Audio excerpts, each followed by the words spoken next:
అస్మద్గురుభ్యో నమః. శ్రీమాత్రే నమః. చూడండి, చాలామంది మంత్రాలు చెప్తే సమస్యలు తీరిపోతాయా, మంత్రాలు చేస్తే సరిపోతుందా, పూజలు చేస్తే సరిపోతుందా, ఇంకా మనకి జ్ఞానం వద్దా, వైరాగ్యం వద్దా, అవి కదా చెప్పాలి అంటూ ఏవో మాట్లాడతారు. అసలు సమస్యలు ఉంటే మన బుద్ధి జ్ఞానం వైపుకి వైరాగ్యానికి ఎలా వెళ్తుంది? వెళ్ళదు కదా. ముందు సమస్యల నుంచి బయటపడి మనది కూడా పీస్ఫుల్గా కాస్త ఎటువంటి ఒడిదుడుకులు లేకుండా వెళ్తూ ఉంటే అప్పుడు మనస్సు జ్ఞానం మీదకి, వైరాగ్యం మీదకి, ధైర్యము, సాహసం ఇలాంటి వాటి మీదకి వెళ్తుంది. మరి మీరు నమ్మరు, మూడు సంఘటనలు చెప్తాను ఈ విషయం గురించి. చూడండి, ఒకళ్ళు ఎన్ఆర్ఐ, అంటే న్యూ జెర్సీలో ఉంటారు. ఒకసారి నాకు ఫోన్ వచ్చింది. ఉన్నట్టుండి ఆవిడ ఉద్యోగం హఠాత్తుగా పోయింది. 18 ఏళ్ల నుంచి అదే కంపెనీలో విశ్వాసంగా పనిచేస్తున్న ఆవిడ ఉద్యోగం పోయింది. అసలే ఆవిడ భర్త గారి ఉద్యోగం పోయి ఉంది, అంతకు ముందే పోయింది. అది ఏం చేద్దామా అనుకున్న తరుణంలో నాకు ఫోన్ చేస్తే నేను ఏదో పరిహారం చెప్పాను. ఆ పరిహారం ఆవిడ అనుకున్నారు 9 వారాలు చేస్తాను అని. 9 వారాలు పూర్తవకుండానే 9వ వారం చేస్తూ ఉండగానే ఆయనకి ఉద్యోగం వచ్చింది. అమ్మయ్య, బానే ఉందిరా బాబు అనుకునే టైంకి ఈవిడ ఉద్యోగం పోయింది. బుర్ర పగలగొట్టుకుంది. ఇంతకీ ఏంటంటే ఈవిడికి కొంచెం శాలరీ ఎక్కువ. ఏవో కమిట్మెంట్స్ ఉంటాయి కదా, మంత్లీ కమిట్మెంట్స్, మంత్లీ కటింగ్స్ అవన్నీ. ఆవిడ మళ్ళీ బోరుని మళ్ళీ ఫోన్ చేశారు.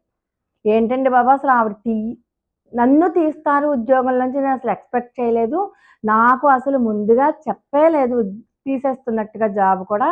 ఉన్నట్టుండి వన్ ఫైన్ మార్నింగ్ తీసేశారు జాబ్. నా వల్ల తప్పేమన్నా జరిగిందా, నేను సరిదిద్దుకుంటాను చెప్పండి అని బ్రతిమలాడాను. అయినా సరే ఉపయోగం లేదు. ఏమైందో తెలీదు. వెంటనే ఫోన్ చేశారు. నేను ఒకటే చెప్పాను, ఏది జరిగినా మన మంచికే అని ఊరుకోండి, భగవంతుడి మీద భారం వేయండి. మీరు ఏ పూజ అయితే చేశారో ఆ పూజకి మీ వారికి ఉద్యోగం వచ్చింది కదా, అదే పూజ మీరు అత్యంత నమ్మకంతో మళ్ళీ మొదలుపెట్టండి, ఈ శుక్రవారం నుంచి మొదలుపెట్టండి అని చెప్పాను. చెప్తే ఆవిడ అక్కడి నుంచి జాబ్ వెతుక్కుంటున్నారు. అది వారానికి ఒకసారి మాత్రమే చేసే పూజ, అంటే ప్రతి శుక్రవారం చేసే పూజ. ఆవిడ 1 వారం అయింది, 2 వారాలు, అలాగే 4 వారాలు అయింది. అంటే ఈ నెల్లాళ్ళు కూడా ఆవిడ ఖాళీగానే ఉన్నారు. 4 వారాలు అయింది. ఈ లోపల పౌర్ణమి వచ్చింది. పౌర్ణమి వచ్చినప్పుడు ఆవిడకి ఒక అలవాటు ఏంటంటే, ప్రతి పౌర్ణమికి కూడా నాకు చెప్తారు, ఇలాగా చేసుకుంటున్నానండి అని. అలాగే ప్రతి పౌర్ణమికి చేసుకుంటున్నటువంటి లలితా సహస్రనామ పారాయణ ఆ పౌర్ణమికి కూడా చేసుకున్నారు. ఇటు శుక్రవారం చేసేటటువంటి ఈ పూజ అవుతోంది, అటు అది చేసుకున్నారు. ఇంతకీ శుక్రవారం 4వ వారం అయింది. 5వ వారం అయ్యేసరికి ఆవిడకి ఇంతకంట మహాద్భుతమైనటువంటి మంచి ఉద్యోగం దొరికింది హాస్పిటల్లో. చూడండి, దేవుడు ఎంత మంచి రాసి, జీతము ఎక్కువ, ఉద్యోగము మంచి ఉద్యోగంలో పడేశాడు. భగవంతుడికి నమ్మి చేస్తే నమ్మిన వాళ్ళకి నమ్మినంత, మనకి ఈ విషయం చెప్తుంది. అంచేత ఎవ్వరూ కూడా మంత్రాలకి చింతకాయలు రాలుతాయా, పూజలు చేస్తే ఫలిస్తాయా, పూజలకి ఏమైనా కష్టాలు తీరిపోతాయా అని వితండవాదం చేయకండి. ఖచ్చితంగా నమ్మి చేస్తే భక్తి, శ్రద్ధ, విశ్వాసంతో నమ్మి చేస్తే ఖచ్చితంగా తీరుతాయి. ఇంతకీ ఆ పూజ ఏంటంటే, ప్రతి శుక్రవారం కూడా ఎవరైతే ఆర్థిక బాధలు కానీ, సంతాన సమస్యలతో కానీ బాధపడుతుంటే, ముఖ్యంగా నేను ఎవరికైతే చెప్పిన వాళ్ళందరూ కూడా ఆర్థిక బాధలకే చేశారు. వాళ్ళు ఏం చేయాలంటే, ప్రతి శుక్రవారము తలస్నానం చేసి, తల రుద్దుకోకూడదు, మామూలుగా పోసేసుకోవడమే. తలస్నానం చేసి గణపతి, పసుపు గణపతిని చేసుకుని చక్కగా ఆవునేతి దీపారాధన చేసి గణపతికి షోడశ ఉపచారాలతో పూజ చేయాలి. మరి పూజ చేస్తున్నప్పుడు సమస్త పరిమళ పత్ర పుష్పం సమర్పయామి అంటాం కదా, అక్కడ ఏం చదువుకోవాలంటే గణేష అష్టోత్తరంగా చదువుకోవాలి. గణేష అష్టోత్తరం చదువుకుంటూ పూజ చేయాలి. పువ్వులు లేవు అనుకోండి, అక్షతలతో పూజ చేయాలి. గరిక తెచ్చుకోండి, గరిక కూడా వెయ్యండి స్వామివారికి. గణేశుడికి గరిక అంటే చాలా ఇష్టం, మన గణపతికి. అలాగే అది కూడా అయిపోయాక నైవేద్యం ఏం పెట్టాలి అంటే, ఖచ్చితంగా ఉండ్రాళ్ళు చేసి తీరవలసిందే. 9, 11, 13 ఒక సంఖ్య ఉంటుంది కదా మీకు. ఆ సంఖ్య ప్రకారము ఖచ్చితంగా ఉండ్రాళ్ళే నైవేద్యంగా పెట్టాలి. ఆ తర్వాత మీరు ఏం నైవేద్యం పెడతారో అది మీ ఇష్టం. ఉండ్రాళ్ళు మాత్రం ఖచ్చితంగా. అది కూడా ఇలా గిన్నెతో తీసుకొచ్చి పెట్టడం కాదు. ఒక్కొక్క ఉండ్రాళ్ళు కూడా స్వామి మీద వెయ్యాలన్నమాట. స్వామి దగ్గర పెట్టాలి, పాదాల దగ్గర చుట్టూతా. ఉండ్రాళ్ళు పోస్తారు అంటారు చూసారా? అలాగా. కొన్నేమో నైవేద్యంగా, కొన్నేమో స్వామి పాదాల దగ్గర పెట్టాలి.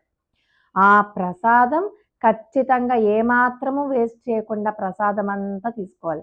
మీరు ఉండ్రాళ్ళు ఇంతింత ఉండ్రాళ్ళు చేసుకోవచ్చు, ఇంతింత ఉండ్రాళ్ళు చేసుకోవచ్చు. ఏదైనా మీ ఇష్టం. కానీ 9, 11, 13 ఆ సంఖ్య మీదే ఇష్టం. ఖచ్చితంగా ఉండ్రాళ్ళు నైవేద్యం పెట్టాలి. మంగళహారతి ఇవ్వాలి. మంగళహారతి ఇచ్చాక ఆ చేసినటువంటి పసుపు గణపతి ఉంటారు కదా! ఆ పసుపు గణపతిని ఆ రోజు పూజ అంతా అయిపోయాక మామూలుగా కదిపేస్తాం. కదిపాక ఆ మర్నాడికి ఏం చేస్తాం అది? జాగ్రత్తగా తీసుకువెళ్ళి శనివారం నాడు ఒక కాలువలో కడిపేయాలి.